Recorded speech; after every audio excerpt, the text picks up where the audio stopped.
The first thing my mom said when she handed me the money wasn't goodbye. It was, don't lose it. She pressed two crumpled $1 bills into my palm like they were something precious, like they were enough. Then she bent down, kissed the top of my head too fast, and rolled her suitcase toward the door. I was 11 years old.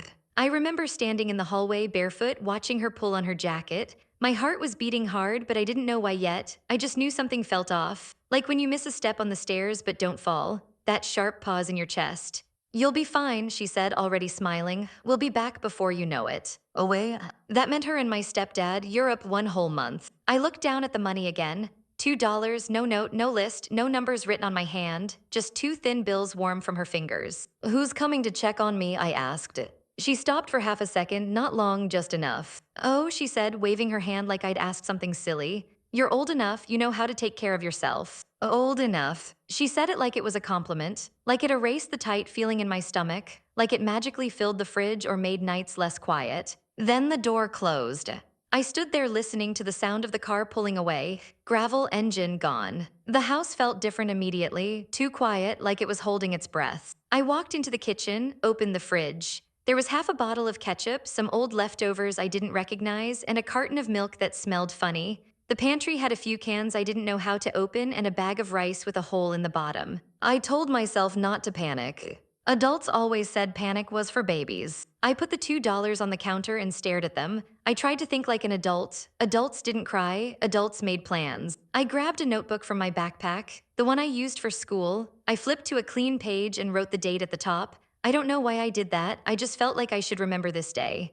I didn't know yet that this notebook would become something else. Something heavier. That first night, I ate a bowl of dry cereal and watched TV with the volume up so I wouldn't hear the house creak. I slept with the hallway light on.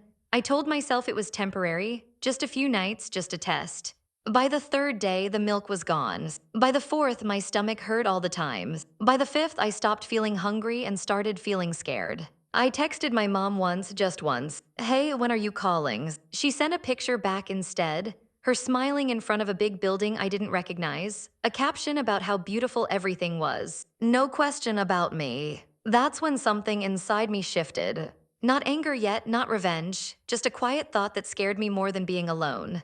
If something happens to me, no one will even know. That night, I wrote another line in my notebook. Left alone, no food plan, no check-ins. My handwriting looked smaller than usual, like I was shrinking on the page. I started recording short videos on my phone, nothing dramatic, just facts. My voice sounded strange, like it belonged to someone else. Day 6, I whispered once, still alone. I didn't send them to anyone, I just saved them. I told myself it was in case I forgot, but deep down, I think I already knew. I knew this wasn't just a mistake. It was a choice, and choices leave marks. I didn't know how it would end yet. I didn't know who would see what I was writing, or how my mom would look when she finally walked back through that door. But standing in that quiet house, counting crackers and listening to my own stomach growl, I realized something that changed everything. They had left thinking this month would disappear. I was about to make sure it didn't. Something felt wrong. I just didn't know how wrong yet. Before all of this, my life looked normal from the outside. Not perfect, just normal enough that no one asked questions. I woke up for school on my own most days. My mom said it built character. She left early for work or sometimes stayed in bed scrolling on her phone while I got ready. I learned how to pour cereal quietly, how to find socks without turning on lights. At school, I was the kid teachers liked. Quiet, on time, homework done. Adults love kids who don't cause trouble. They don't look too close at them. My mom liked telling people I was so mature for my age. She said it to her friends, to my teachers, to strangers at the grocery store. Every time she said it, she smiled like she deserved credit for it. I didn't feel mature. I felt careful. Careful not to ask for things, careful not to complain, careful not to need too much. After school, I usually came home to an empty house. I did homework at the kitchen table. I heated whatever was there, sometimes nothing, sometimes leftovers that tasted like the fridge. My stepdad came home late most nights. When he did, he was tired or annoyed or both. He liked quiet. He liked when I stayed out of the way. If I asked a question, he'd sigh first, not loudly, just enough to let me know it was inconvenient. So I stopped asking. That's how things worked in our house. You learned the rules without anyone saying them out loud. Weekends were different. My mom liked brunch and shopping. She'd tell me to stay close, then forget I was there. I'd trail behind her through stores, touching nothing, pretending I wasn't bored or hungry. Sometimes she'd say, "You're fine, right?" without looking at me. I always said yes. At night, I lay in bed and listened to music quietly through one earbud. I imagined what other houses sounded like: dishes clinking, people laughing, someone saying goodnight and meaning it.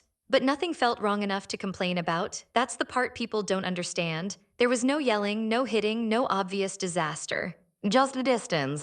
Just being treated like I was already grown. So when my mom announced the Europe trip, everyone acted impressed. Her friends said she deserved it. My stepdad joked about museums and wine. No one asked where I would be. And I didn't ask again after that first time. I told myself this was just how families worked. Kids adjusted, parents lived their lives, you didn't make things harder by needing more. That's what I believed.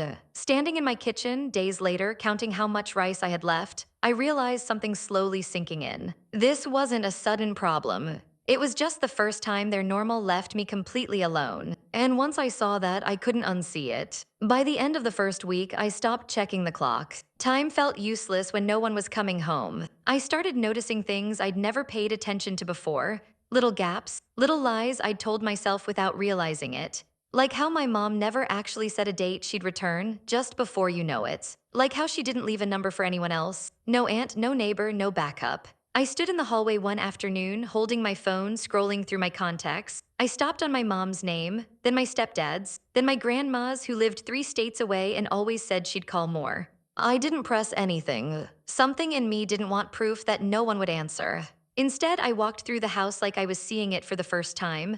The laundry basket with only my clothes in it, the calendar on the wall with no notes for me, no reminders, no check-ins written anywhere. I opened the pantry again. Same cans, same emptiness. I counted what I had left like it was a math problem. If I ate this today, maybe this tomorrow, maybe I could make it stretch. I kept telling myself they'll call tonight. They didn't. When my phone buzzed, my heart jumped every time. It was never them, a game notification, a group chat I didn't talk in, a spam email. That's when the thought crept in. Not loud, not dramatic. What if they're not coming back when they said they would? I tried to laugh it off. Adults don't just forget their kids, that only happens in movies or stories on the news. But then I remembered how easily my mom had closed the door, how light she looked rolling that suitcase away. I opened my notebook again. I didn't know what else to do. Writing felt like keeping something steady when everything else wobbled. Day 8, I wrote. No call. I stared at the words for a long time. They looked too serious, too official. I thought about deleting them, about ripping the page out. But I didn't. That night I heard a noise outside and froze. A car slowing down, tires on gravel.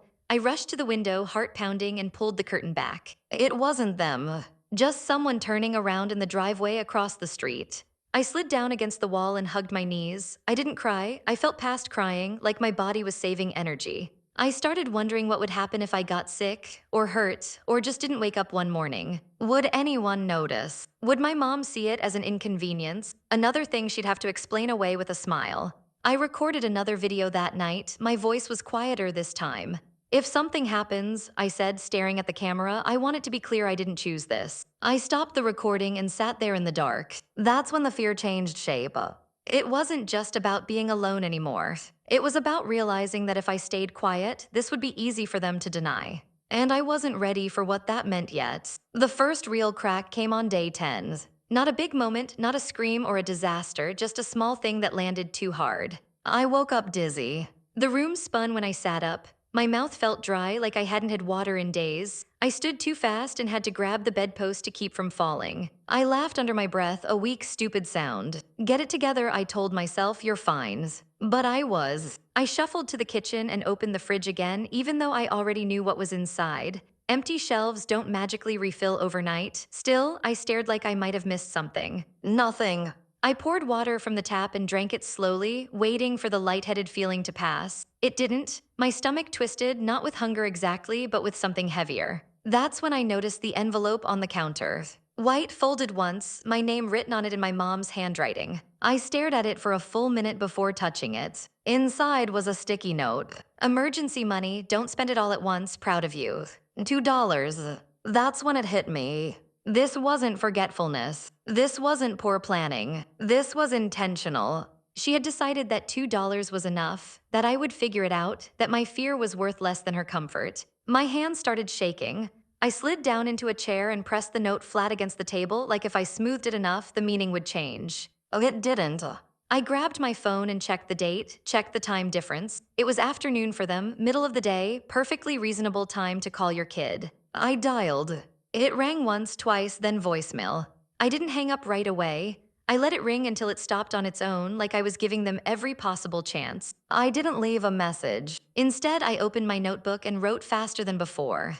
Day 10 tried to call, no answer. The words looked colder now, less like a diary, more like something you'd hand to someone else. I felt something break inside me then, not loudly, quietly like a thread snapping. I wasn't waiting anymore. I went into my mom's room. I had never done that without permission before. It felt wrong, like crossing a line, but something told me that line didn't protect me anymore. I opened her laptop. It wasn't locked. Her email was still open, travel confirmations, hotel receipts, photos sent back and forth, long chains of messages about museums, food, finally getting time to breathe. I scrolled until my fingers hurt. No mention of me. Not one message asking if I'd eaten, if I was okay, if anyone was with me. Just plans, smiles, freedom. I shut the laptop slowly and sat on the edge of her bed. The room smelled like her perfume, like nothing had changed. That's when I understood the truth I hadn't wanted to see. They didn't forget me. They left me. And once I saw that clearly, there was no going back. After that, I couldn't stop noticing things. It was like once the truth cracked open, everything inside the house started pointing at it. I didn't rush, I moved slowly, carefully, like I was afraid the truth might disappear if I touched it too hard. At night, I sat at the kitchen table with my mom's laptop open, the screen turned low so it wouldn't hurt my eyes. I read through emails. Not to spy, I told myself I was just trying to understand. There were threads with her friends, laughing about finally being free, complaining about stress, about how kids grow up so fast anyway. That sentence stayed with me. Grow up so fast. Like it was happening on its own, like she hadn't pushed me. I checked her calendar next. There was a reminder set for trash day, for a hair appointment, for paying a streaming bill. Nothing for me. No reminder to call, no note saying check on Sydney. I wrote all of it down, dates, times, screenshots. I didn't know who would ever see it, but something in me needed it to exist outside my head. I started lining things up, her posts online, smiling photos, captions about wine and sunsets, and next to them in my notebook, notes about what I ate that day. Day 11, rice, water. Day 12, crackers, head hurts. Seeing it side by side made my chest feel tight, like two different lives were happening at the same time. I almost stopped.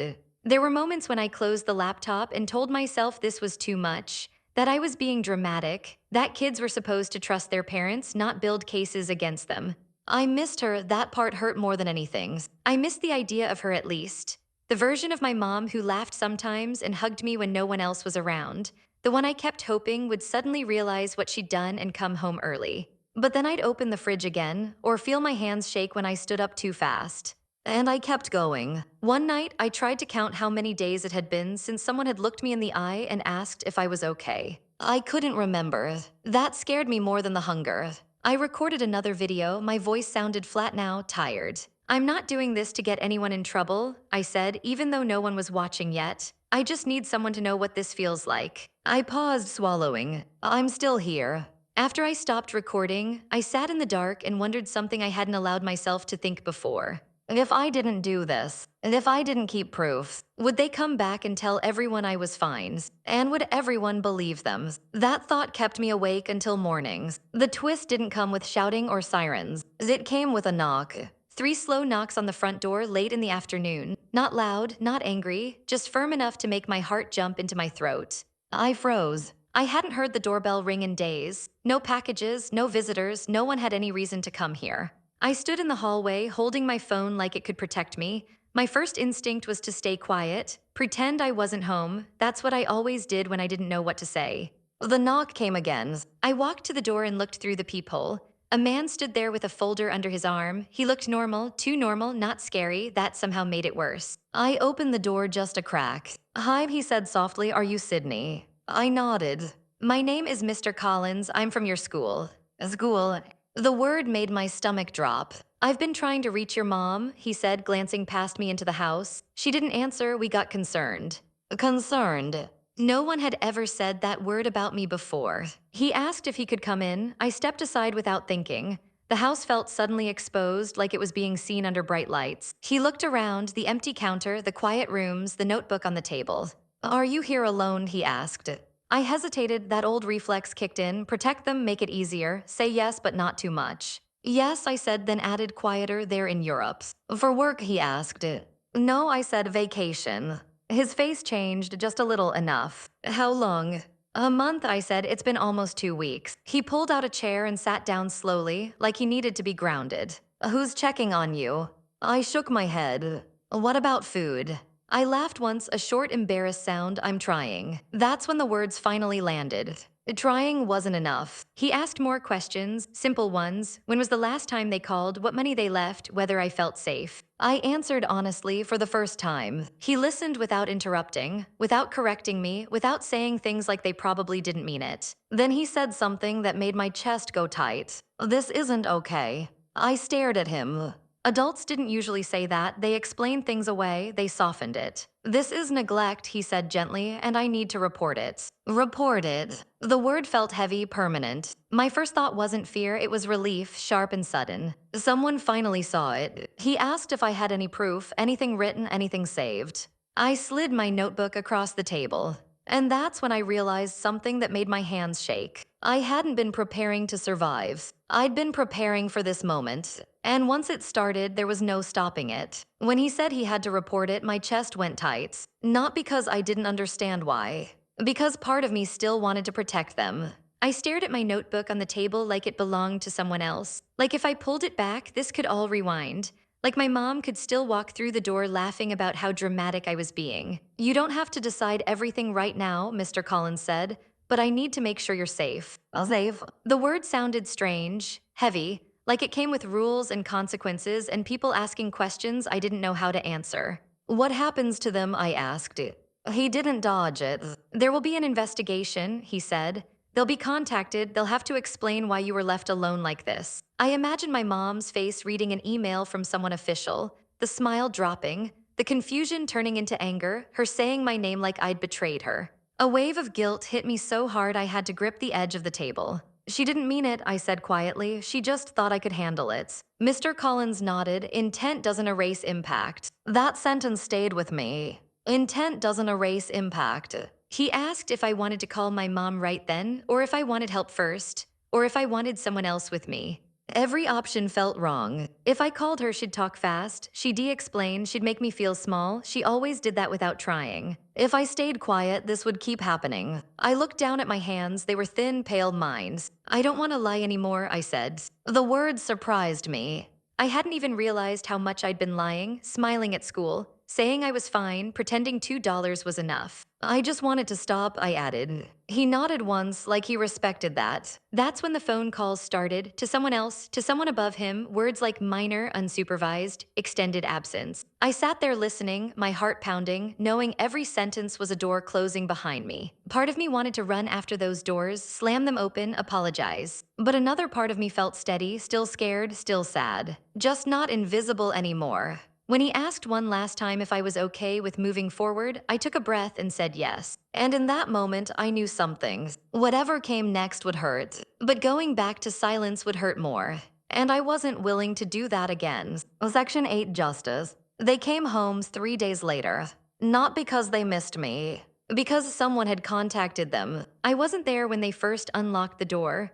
I was sitting on Mrs. Alvarez's couch across the street, holding a mug of soup I hadn't finished. The caseworker sat beside me, calm, steady. She told me I didn't have to go back inside yet, but I wanted to see it. We waited until their voices rose, until confusion turned sharp, until the house that had swallowed my silence finally made noise. Then we walked over. My mom was standing in the kitchen, suitcase still upright, like she hadn't unpacked because she didn't know how long she'd be allowed to stay. Her eyes landed on me and went wide. Why is she here? She demanded, pointing at the caseworker, then at me. What did you say? I didn't answer. I didn't have to. The caseworker did. She explained things slowly. The timeline, the days alone, the food, the money, the lack of supervision. My stepdad tried to laugh it off, said kids today were too soft, said I'd always been dramatic, said they trusted me.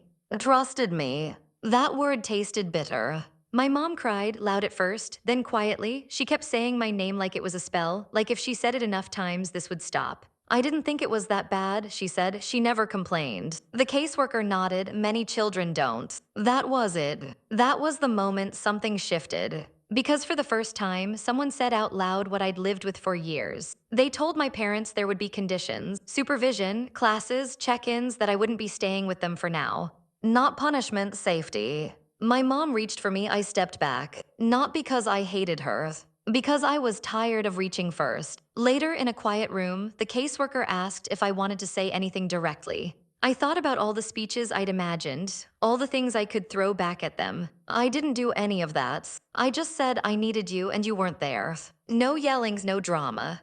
Just the truth. And somehow that was enough. They didn't lose everything, not their jobs, not their freedoms. But they lost the story they told about themselves. The one where they were good parents by default. And that mattered more than they realized. Because now someone was watching, and so was I. Things didn't magically get better after that. They never do. I stayed with Mrs. Alvarez for a while. Her house was small and smelled like coffee and clean towels. She knocked before coming into my room. She asked what I wanted for dinner and actually waited for the answer.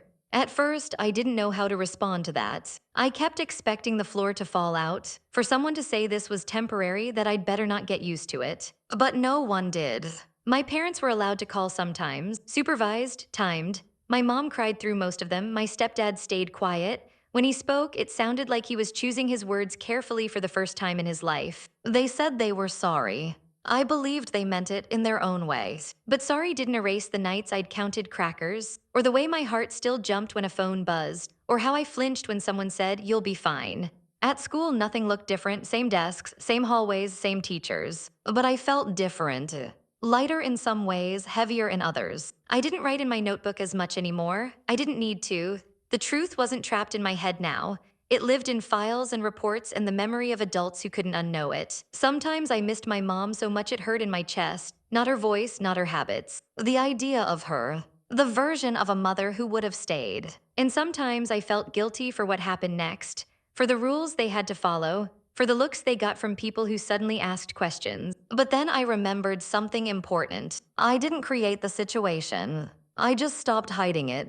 One night, weeks later, I lay in bed listening to the house settle. No creaks that scared me, no silence that felt dangerous. I thought about that moment in the hallway, barefoot, $2 in my hand, the door closing. I thought about how small I felt then, and how quiet. I'm not quiet anymore. Not because I learned how to yell, but because I learned that telling the truth, calmly without begging to be believed, can change everything. That's the part they never expected. They thought leaving me would disappear. Oh, it didn't. Oh, it stayed. And it taught me something I'll never forget. Sometimes the only revenge you need is refusing to let your story be erased.